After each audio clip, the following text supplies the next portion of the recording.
Picture this, you buy an online video game and then a few years later it just stops working. Poof, the servers are switched off and your purchase is gone. Players are waking up to this reality and a campaign called Stop Killing Games has gone viral to change it. Launched by YouTuber Ross Scott, also known as Accursed Farms, after Ubisoft shut down the crew online in 2024, the petition argues that game publishers can't be allowed to quote-unquote destroy the games that they've sold you. It's stirring up a storm online. Supporters say it's about preserving digital history, while critics, including streamer developer Pirate Software, warn that it's too broad and could hamstring developers. This video digs into both sides of the debate, what Stop Killing Games really is, why people like it or hate it, and what crazy consequences could emerge if the petition actually becomes a form of law.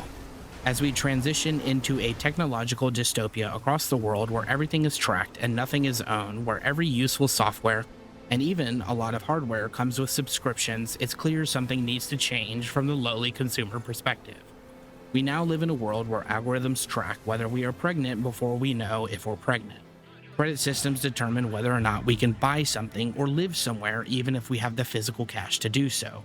Where normal everyday discussions are suppressed by millions and millions of bots to get us to hate each other on platforms that were meant to connect us all.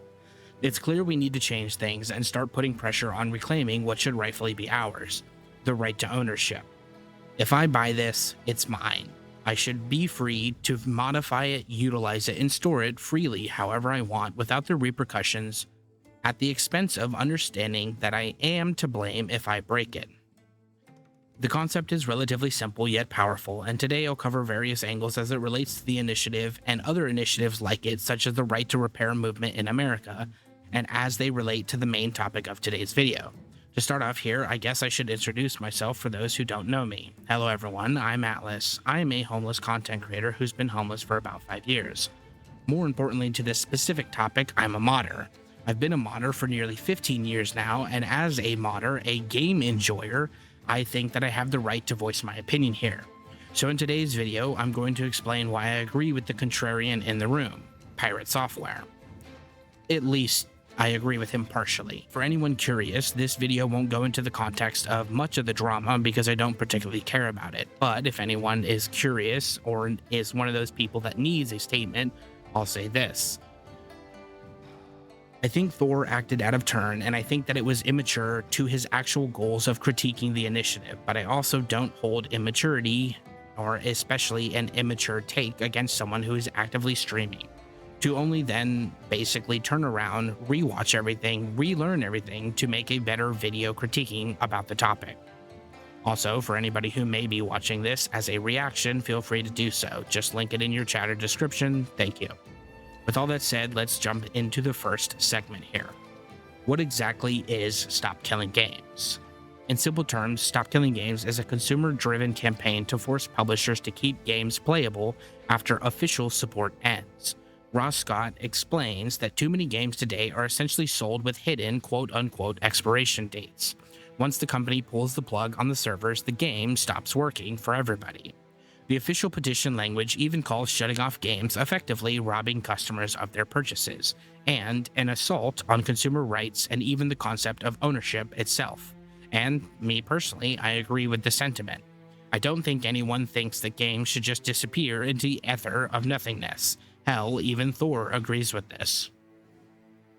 The petition frames this as planned obsolescence, saying that developers are robbing customers by shutting down purchases without warning. Now, with this part, I would arguably disagree. Planned obsolescence isn't the same thing as a game having a shelf life. The truth to live service games is that they do and will eventually have an end date. In practice, the initiative asks for an end-of-life plan.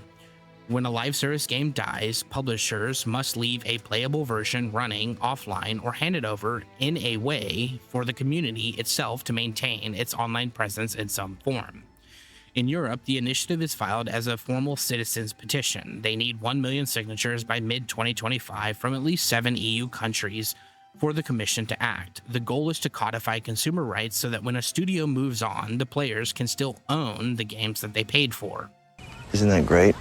Many players see the current industry as downright unfair. As a large example, and the reason the petition started, Ubisoft's 2014 racer game, The Crew, had about 12 million buyers when Ubisoft quietly pulled its plug in March 2024. Hackaday news website reports that Ubisoft killed a popular video game called The Crew by taking down the servers. Without these servers, the game is completely useless. In practical terms, this means that tens of thousands of people who had bought The Crew suddenly found that they couldn't play it at all. Gamers compare this to buying a car that self-destructs after a few years. You paid for the car, but one day it might be locked in the garage with no key. Cough, cough, Tesla. The Stop Killing Games petition argues that that is a bad consumer policy. If we buy the game to be played indefinitely, we should at least get to keep playing it indefinitely. One UK petition on this topic even called the practice a form of planned obsolescence hostile to consumers. Don't worry, we'll get to the UK in a bit. Legally, nothing like this exists yet. Publishers currently relying on fine print EULAs to say we only license you the game and can pull the plug at any given time. For example, in court, Ubisoft defended its shutdown of The Crew by pointing out the game's packaging warned it requires internet, and that players only got a limited license which could be revoked. We all know that this is bullshit argument based on a technicality. Stop Killing Games could upend that entirely and could, at the very minimum, make it harder for live service games to exist at all, except from these giant megacorps. If written into law in the EU or copied elsewhere, it could explicitly override EULAs and DRM near the end of the life of a game, which, on the surface, may seem like a good thing. So what exactly is the argument that SKG Stop Killing Games petition says its demands are? Put simply, Stop Killing Games wants end-of-life plans for online games and transparency.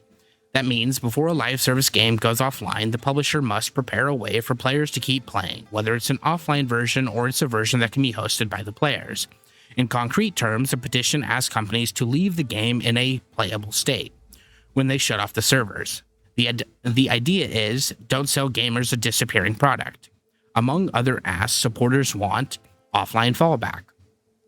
The game should run in a standalone or off-the-grid mode after official support ends. This argument I actually fully support.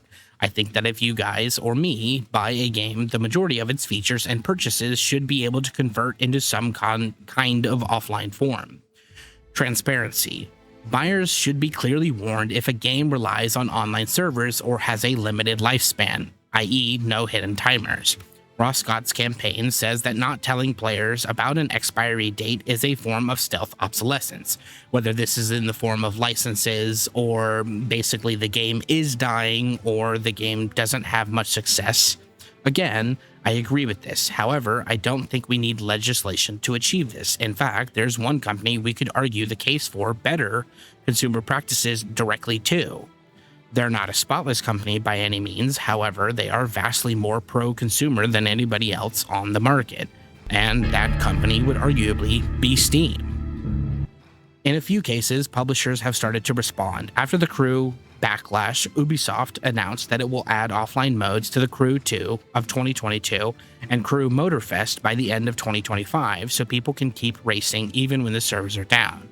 Ubisoft's producer, Gregory Corgi, said, "We are pleased to confirm that we are aiming to deploy a new hybrid way to play the game before the end of 2025 for all Crew 2 players." In other words, Ubisoft is retrofitting in an offline option, exactly the kind of fix that the petition calls for. Now, when it comes to the petition progress and push for legislation, we'll cover that as well. Stop Killing Games has been pitched as a European Citizens Initiative, a special EU petitioning process. And this is particularly my grievance with the entire objective. If it gathers 1 million verified signatures from at least 7 different EU countries by mid-2025, so the end of July this year, deadline, the European Commission must officially consider drafting new rules on this issue. In practice, that means that the campaign has to reach 1 million signatures by July 31st, 2025, spanning at least 7 member states. As of July 1st, the petition has reached 730,000 signatures. If the campaign succeeds, it could force game companies to rewrite their sales model. Campaigners note that in the EU, selling something as a good, not a rental, implies some form of durability. A government reply to a UK petition put it bluntly. Sellers must provide clear information and allowed continued access to games if sold on the understanding that they will be played indefinitely. In other words, if you sell a game as a permanent purchase, you should let people keep playing it, or at least make that obvious from the start. So far, the fight has opened many new eyes. News outlets quote the petition's own words. Companies, quote, proceed to destroy all working copies of the game, end quote, when servers go dark, effectively stealing what players have bought. Ubisoft, for its part, even told a US court that players cannot complain about the shutdown because they had enjoyed the game for many years, a stance that has only fueled further outcry. Whether or not new laws pass, dark killing games has become a rallying cry around game preservation, which in itself is a vastly, vastly good thing that can't be understated. The potential upsides. Advocates like Ross argue Stop Killing Games tackles a real problem in modern gaming. It's about game preservation and consumer ownership. As various supporters note, preserving games isn't just nostalgia, it's protecting a digital legacy for current and future generations. Big creators like Moist Critical, Some Ordinary Gamers, PewDiePie, and Jacksepticeye have all publicly backed the cause, pointing out that if we don't act now, our gaming history might just vanish.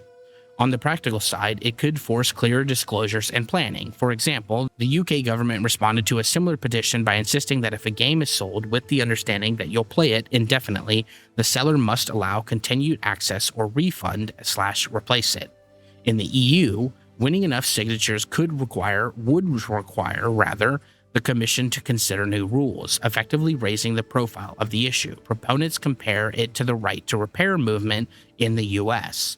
Just as consumers can demand fixes for broken electronics, gamers want to guarantee that their purchased games won't just magically disappear. Many feel it would curb abusive renting models like pay-to-play subscriptions, and protect smaller studios from erasing their own creations. In short, the upside is stronger player rights and a safeguard against losing games forever. Now, before I jump into the downsides, I do want to give credit and say that Mr. Ross has indeed thought on this a lot and argued that the petition wouldn't likely require changes now, but would likely opt to grandfather in specific MMOs and games in their current form and then future-proof purchases. So Mr. Ross's argument, as far as I understand it, would be, for instance, all games created after, say, a hypothetical 2030 have to comply with these regulations. I think that's a good proposition, but as we'll get into here in a second, there's a glaring flaw with intent, meaning, and how things can be interpreted. The potential downsides. The danger in a petition like this is, by largely, the fact that, honestly, lawmakers have no idea what the hell we're talking about. Mr. Chu, does TikTok access the home Wi-Fi network? What is a server? What is Wi-Fi? What is the internet or a video game directly to them? Do they understand the difference between multiplayer and single player? Do they understand what a community-led effort is versus a developer-led effort? The petition's language is broad, and it could lead lawmakers to adopt some heavy-handed rules. For instance, if a law said games with online modes must provide community-run servers, that could force developers to open source server code or underwrite expensive hosting while the game is alive. Technically, with this type of law, it would be legally permissible for them to charge for servers, thus continuing the abuse of the pay-to-play model even farther down the chain, even though they're not maintaining anything, but they would still be making money off of you. Lawmakers might also interpret end-of-life plan as mandating that publishers maintain servers indefinitely or hand them over to fan communities. On that note, do they even understand what a publisher is and how it should be defined? For instance, if I make mods that enable multiplayer like Skyrim Together or a multiplayer mod for RimWorld, am I then forced to give over the code for free if I want to stop working on the project? And yes, I understand that many modders make things open source, or at least publicly available and forkable. But there's some mods out there where this isn't possible. Mods like the Minecraft mod Essential, which allows players to get a slew of features like voice chat, unique buyable skins, and peer-to-peer multiplayer through a verification server. Does this then make Essential mod author into a publisher? Now again, I can hear the groans and you're sitting there thinking, well, obviously not. What a silly take that is. Again, however, I have to stress, these are lawmakers. Many of these people, even according to Ross himself, don't understand video games. They barely understand the software, much less the concept of what the hell a video game is. Wi-Fi and internet is still magic to them. How many data categories do you store? Does Facebook store on the categories that you collect? Senator, can you clarify what you mean by data categories? There's some past reports that have been out there that indicate that Facebook collects about 96 data categories for those 2 billion active users. That's 192 billion data points that are being generated, I think, at any time from consumers globally. So how many does Facebook store out of that? Do you store any? Senator, I'm not actually sure what that is referring to. So without expressly direct definitions and terms that define and limit what we're trying to achieve, we're actively talking on an entirely separate language to these people, to these politicians and lawmakers. These kinds of rules that could be put in place might screw everyone over in the long run, and guess who would get the pick of the litter, defining what means and who means what by definition. How about the tens of hundreds of advocacy groups surrounding the multi-billion-dollar international megacorporations across the globe?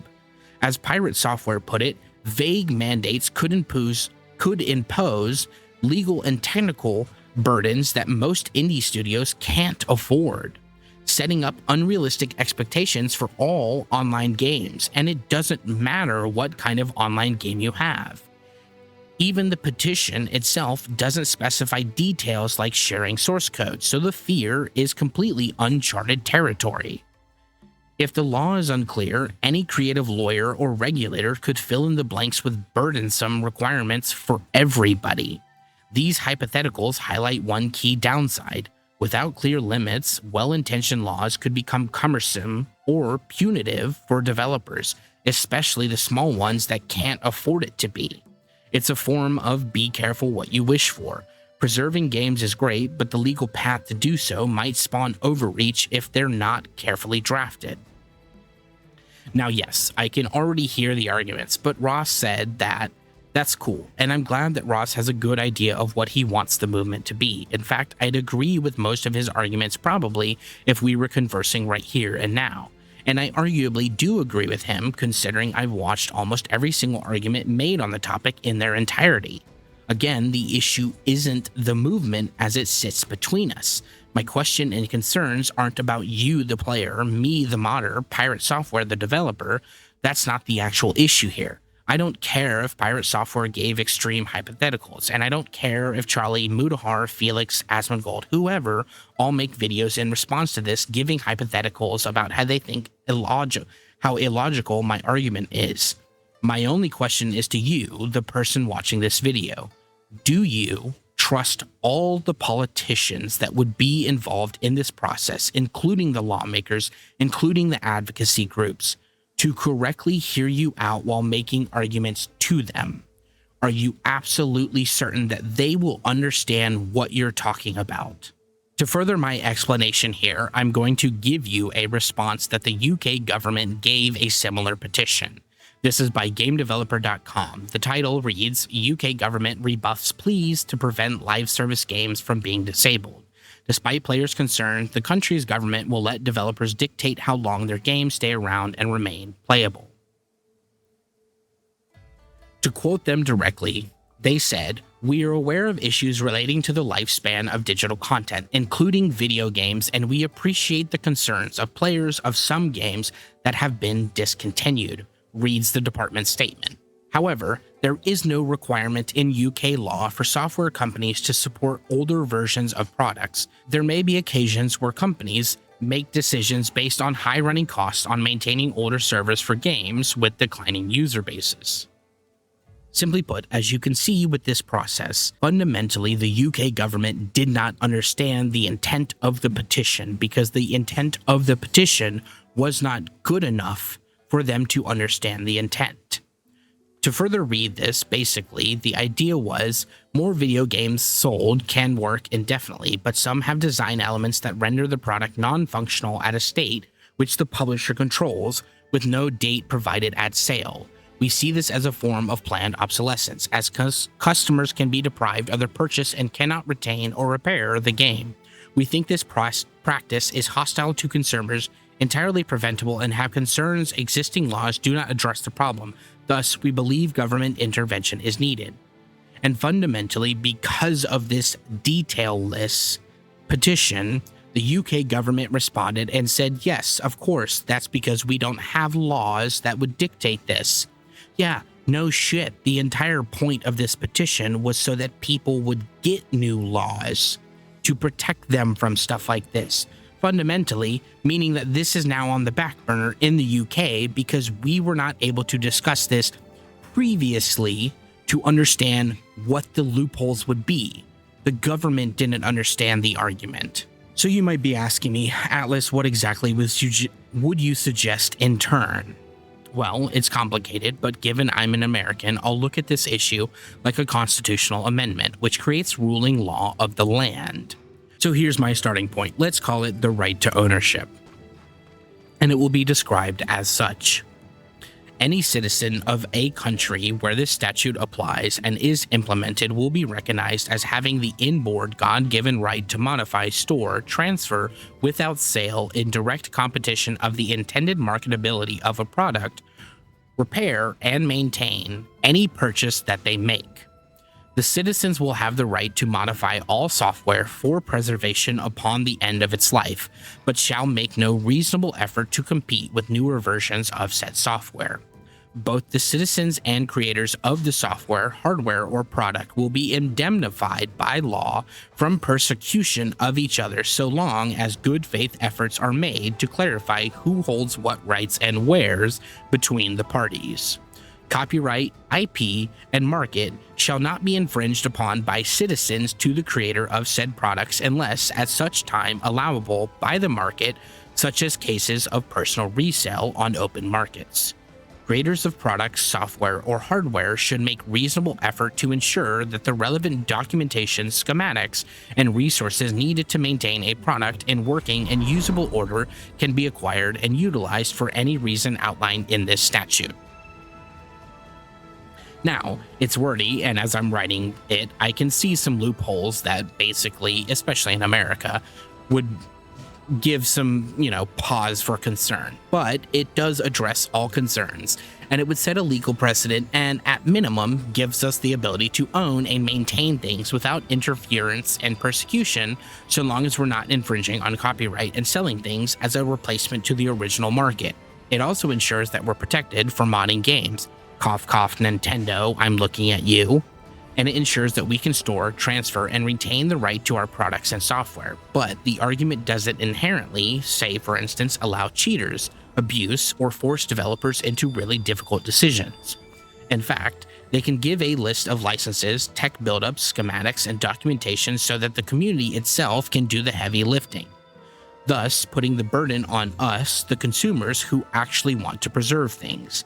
This means we could go to a server host like Nodecraft and say, hey, here's the tech stack we have rebuilt. Will you host this for us so we can have like 50, 500, 1,000 people on one server? We're willing to pay to have you host it.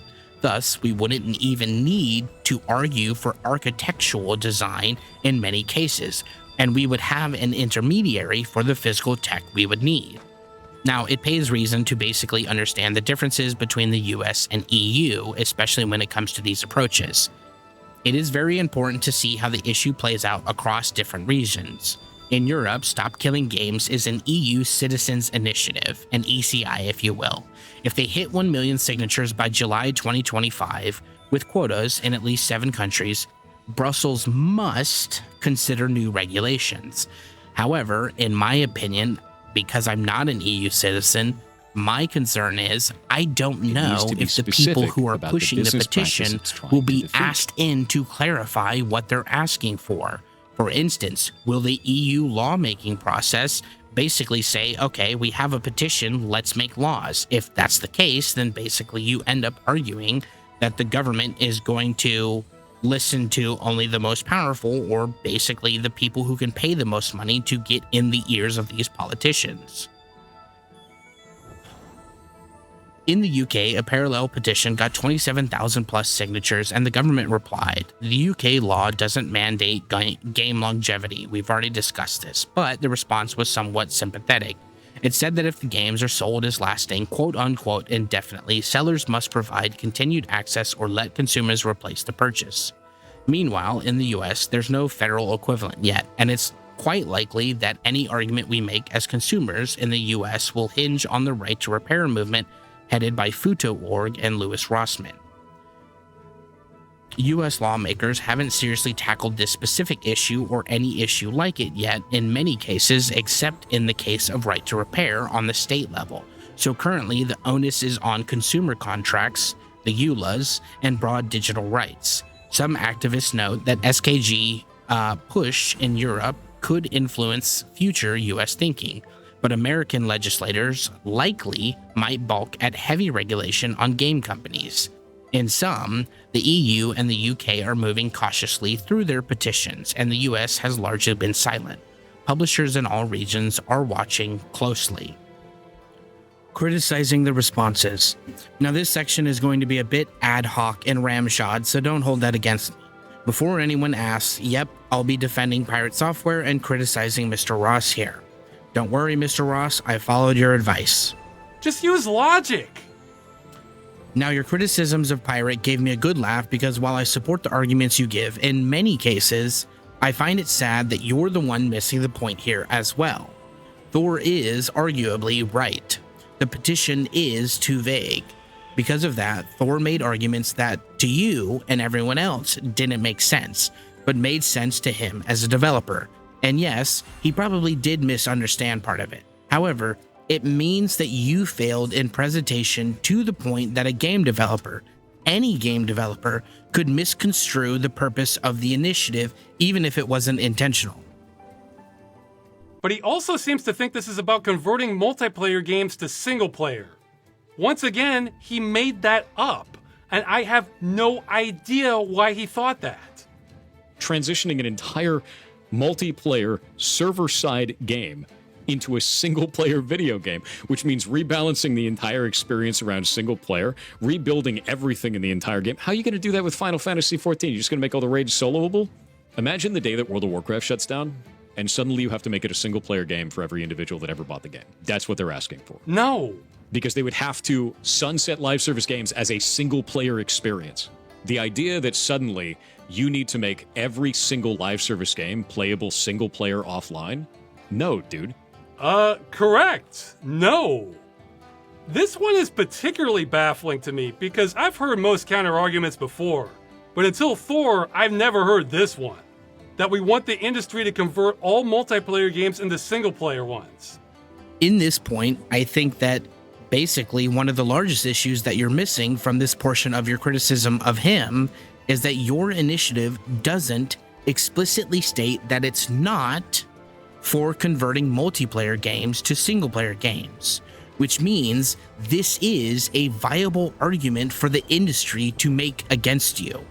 Maybe Thor didn't realize it at the time, but given his background, he made the argument anyways. Again, as you stated, I'm already punching way above my weight class on this.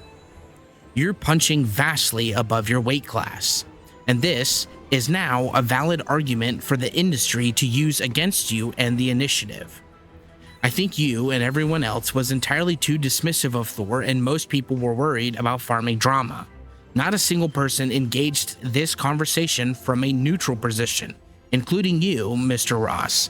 I think that's a vast failing on everyone involved. Moving forward, whether or not the initiative fails, I think the movement needs to continue, and yes, Mr. Ross and others, maybe Mudahar, Asmongold, whoever, I would like to see the work continue.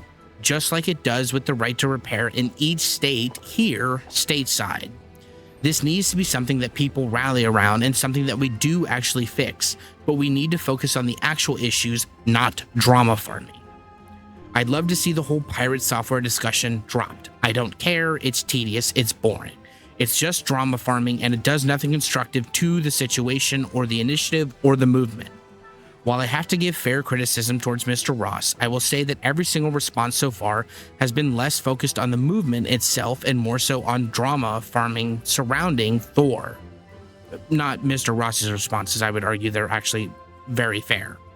And while I would call out every single person here for directly misunderstanding what Thor was saying, including Mr. Ross, it doesn't actually further what's important about this movement. Again, it's boring and tedious to have to continually watch updates on how people feel like someone was wrong for actually calling out how he was interpreting things.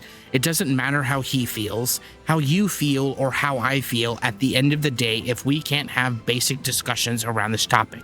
Call him an ass and move on. With all that said here, however, I'll also note that according to some of the larger creators, they, quote, care so much about games preservation, but outside of the recent drama, never actually promoted the initiative until recently and are forcing all the blame onto Pirate Software for, quote, killing the momentum. If anything, Pirate Software likely contributed the most signatures to date of the campaign before the current drama, despite axing its momentum. It's been 10 months and I've not seen Muda, Charlie, etc. talk about this, and yet Ross has been here fighting this all alone. So my criticism to those creators is if you genuinely care so much, why was there nothing beforehand? Louis Rosman, Asmongold, and Thor himself talked about it 10 months ago, yet none of the others did, particularly Mudahar, despite making claims to care so much about this very issue. Now here everyone is drama farming off someone's name, making the movement about drama instead of discussing what actually needs to be discussed. Now with that out of the way, and before I get called a dick writer or something, I think the movement should move away from the language of forcing developers to do something. Instead, be about allowing or reclaiming the right to maintain our software and hardware. Because honestly, I can't say I agree with forcing anyone to do anything. Developers or publishers must do this, end quote. Yeah, no, I'm good. That doesn't fly with me. And of course, the opposite argument is, well, they have enough money. And sure, they do, and maybe we don't force everyone to these standards, however. But we give grace to people like indie games and simply ensure we have the right to preservation. So we force the mega billion-dollar corporations to offer solutions based on sales that they must publicly report, some kind of metric like that. And we give grace to those under on that condition that we're given the full right to maintain for private non-sellable use working copies however we deem fit. This would put the onus, again, on us. We also need to address the whole EULA clauses that say, F you don't own the game, we'll take access to it if we want to. Because again, how the hell is that legal? We should absolutely look into solutions like talking to Steam to force companies to say that they're either selling a game directly or renting licenses to a game. This would be the largest sales platform publicly backing us and would drastically shape the industry going forward with very little pushback from developers. Because yeah, I think that would shift perspectives everywhere across the world. The difference between words, buy, and rent are absolutely obvious to everyone involved. Summary and closing thoughts. In the end, Stop Killing Games has become a flashpoint for the bigger question. What do we truly own when we buy a game? Any piece of media? And it's a great question, one that I think everyone should sit down and think about. Because without serious discussions and forming a greater sense of justice of what we want, we open the floodgates to multi-billion-dollar corporations to argue that we're trying to harm the industry or that we're being greedy. Currently, this script was supposed to go a different way, but I've updated the script again, so I want to fully clarify my position. While I am for the Stop Killing Games movement, I can't say that I agree the initiative was the right choice for the movement to begin with. However, I also have to admit that without it, it's very likely that a movement like this would have never gotten started. Mr. Ross, in the event that you're watching this, I do have to say that of the recent videos and replies I have watched and seen, I am wholly disappointed with your responses. I agree with it, but I think that outside of a handful of people who are already arguably busy, including yourself, without a public face like yours, the movement is just going to die. I also think you should be wary about how you present your own want of leaving. You being excited to leave the movement will kill momentum and general discussions, and I think that's important to know. While I again support your decision to do so, and I applaud the effort so far, because genuinely it's an applaudable effort, it doesn't bode well for anyone that the face of the movement is so excitedly talking about everything ending at the end of the month for them. At least when it comes to the movement. People aren't necessarily just rallying around the movement, but you, the creator and the organizer. And yes, I do know that you have openly stated you would be down to offer assistance freely as a consultant type person among the movement. So here's my parting words to you. First and foremost, thank you. Thank you for starting the discussion. Thank you for starting the movement. However, I think that Louis Rossman is right. As of the recent video, and you knowing where this comment comes from, I'll link that video down in the description. I think that you have an inherent responsibility to see this through until the end, at least the end of the month. And during the next month, I think it's also your responsibility to find someone suitable to take up the mantle. And while in my head, I have my own handful of picks I would like to see, I think that we both know that, most creators we would arguably choose, most people we would arguably choose, are probably inherently busy themselves. Now for the rest of the community. Anybody who may be watching this that is part of the Stop Killing Games initiative, the movement rather. To anyone watching this video, shut the hell up about pirate software. Mudahar and Charlie made enough criticism, and that's it. That's where it should have lain. This whole movement has ventured so far away from what it should be, and the most viral posts aren't even what the community has done, what milestones have been achieved, and there's zero fucking discussion going on outside of Mr. Ross's own community. You claim to care so much about this movement, and all of you are just here stirring the pot, focused on drama and attacking people. Supporting people who very clearly are only in it for the drama and views. On screen right now is the official Twitter account for the movement. It's got 4K followers. The subreddit is practically empty. I think there's 100 people in there. Like, are we genuinely being serious? Like, this is our movement? Like, really? There's zero discussion going on outside of Accursed Farms' own community, and I genuinely think that's sad. I think basically it's signaling where the movement is going to go, straight into the ground. Anyways, many supporters of the movement see SKG, Stop Killing Games, as essential for preserving our gaming heritage and consumer rights. And I agree, but as someone in this space, I have to ask if we really know what we're asking for. Detractors, concerned devs, and users worry it's too sweeping and could inadvertently punish small studios, among other issues. Both sides have made valid points, and miscommunication has been exhaustively rampant. The truth likely lies in the between, however. Yes, abandoned games shouldn't just vanish without a trace, but legal fixes must be precise to avoid crushing costs on developers. Whether SKG itself passes or not, it's raised awareness, and it may spur other solutions like voluntary preservation efforts, and I hope that it does. If you're watching this video and have come this far, let me know what you think in the comments. So long as you're being rational, I'm down to at least try and continue the discussion for as long as I can. I'd love to hear your concerns, questions, and thoughts. Do you think that I was right about the politicians? Either way, one thing's clear. Gamers are starting to demand the same kind of right to repair for digital entertainment that exists for hardware. A guarantee that our purchased games remain playable on our terms, not just the publisher's whim. Regardless of how the drama unfolds, the core of this debate is crucial and we should be focused on it, ensuring our games can survive beyond their official lifespan.